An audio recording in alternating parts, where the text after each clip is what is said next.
कांग्रेस के पूर्व प्रदेशाध्यक्ष अशोक तंवर आज रेवाड़ी पहुंचे, जहां पत्रकारों से बातचीत करते हुए उन्होंने कहा कि सरकार के साथ साथ विपक्ष भी पूरी तरह से फेल हो चुका है। अगर विपक्ष फेल नहीं होता तो किसानों को आज 6 महीने तक आंदोलन नहीं करना पड़ता। उन्होंने कहा कि कोरोना को रोकने में सरकार ने बड़ी चूक की है। चुनाव और बड़े कार्यक्रम संक्रमण फैलने का बड़ा कारण रहे हैं और सरकार ने इस संकट की घड़ी में लोगों को राहत देने का कोई काम नहीं किया है। पिछले वर्ष केंद्र सरकार ने आर्थिक पैकेज देने की घोषणा की थी, लेकिन वो भी बीजेपी के 15 लाख रुपए खाते में आने वाले वायदों की तरह जुमला साबित हो रहा है। उन्होंने टूल किट मामले पर कहा कि बीजेपी और कांग्रेस दोनों ही सत्ता में रहते सोशल मीडिया का दुरुपयोग करने में कोई कसर नहीं छोड़ती। ऐसे में सोशल मीडिया का दुरुपयोग करने वालों पर निष्पक्ष तरीके से एक्शन होना चाहिए। अशोक तंवर आज रेवाड़ी में श्री श्याम दीवाना मंडल सामाजिक संस्था के सदस्यों को सम्मानित करने पहुंचे थे। आपको बता दें कि श्री श्याम दीवाना मंडल सामाजिक संस्था बड़े स्तर पर जिले में कोरोना पीड़ितों की मदद कर रही है। ऑक्सीजन, मास्क, सैनिटाइजर, दवा या खाना, हर तरीके से संस्था काफी समय से लोगों की मदद करने में लगी हुई है।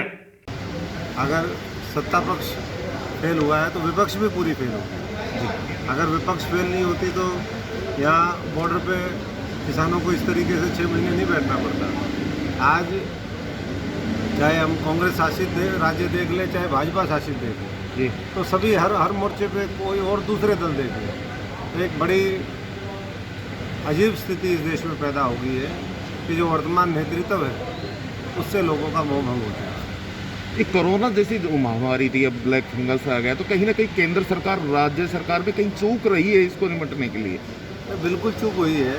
पिछली बार तो सारा खुद कंट्रोल में ले लिया था उन्होंने। इस बार जब उन्होंने देखा कि स्थिति बिगड़ गई है, ये तमाम जो सामाजिक, राजनीतिक जो भी उस तरीके के मामले रहे और वहाँ से जिस तरीके से फैला पूरे चुनाव के माहौल से, ये कोरोना कुंभ का भी उसमें बहुत बड़ा वो देखा, कहीं और भी इस तरह की बड़ी गैदरिंग हुई, उसका भी असर इसको जो दूसरी लहर हुई है उसको बढ़ाने में रहा है और अब तीसरी लहर की बात हो रही है।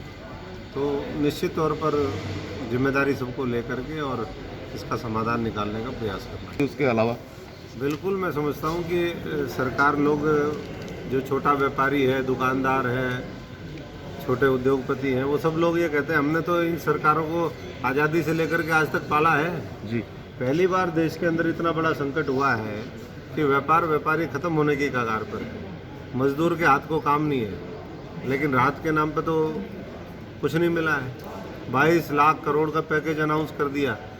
ये उसी तरीके से जुमला साबित हुआ जैसे 15 लाख लोगों के खाते में जाना साबित हुआ था। तो ना तो वो 15 लाख लोगों के खाते में आए थे, ना ये 22 लाख का पैकेज आया है। किसी से भी आप पूछ लीजिए। तो मैं तो हरियाणा की सरकार से भी ये कहूँगा और केंद्र की सरकार से भी कि व्यापारी, सारे लोग जो हमारे काम धंधे करने वाले लोग हैं, आज उनको कैसे राहत दे सकें। बिजली के जो बिल हैं उसमें राहत दें, कुछ नए पैकेजेज अनाउंस करें, किसान मजदूर के हित को ध्यान में रखें और तभी हम इस भयावह स्थिति जो आर्थिक तौर पे भी इस देश को बहुत तबाही जिसने मचाई है, लोगों की जानें भी बहुत गई हैं, इससे लोगों को उबार सकते। एक टूल किट का भी देखिए, ये तो कोई कांग्रेस भी कम नहीं है।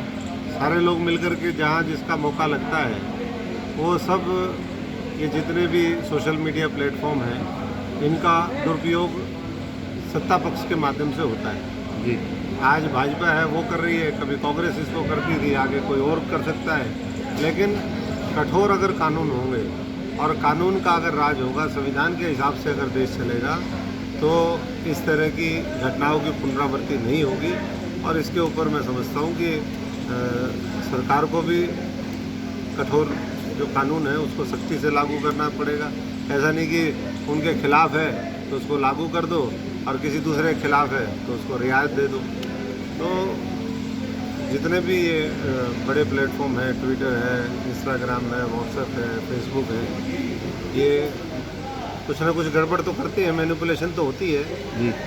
चुनाव में, चाहे वो अमेरिका का चुनाव हो, चाहे भारतवर्ष का चुनाव हो, कई जगह हम देखते हैं। तो इनका दुरुपयोग भी करने के लिए जो है शासक, उस समय का जो भी हुक्मरान है, वो अपने हित में कोशिश करता है, लेकिन इनको भी निष्पक्ष होकर के लोकतंत्र को मजबूत करने के लिए प्रयास करना चाहिए, ना कि लोकतंत्र को कमज़ोर करना चाहिए।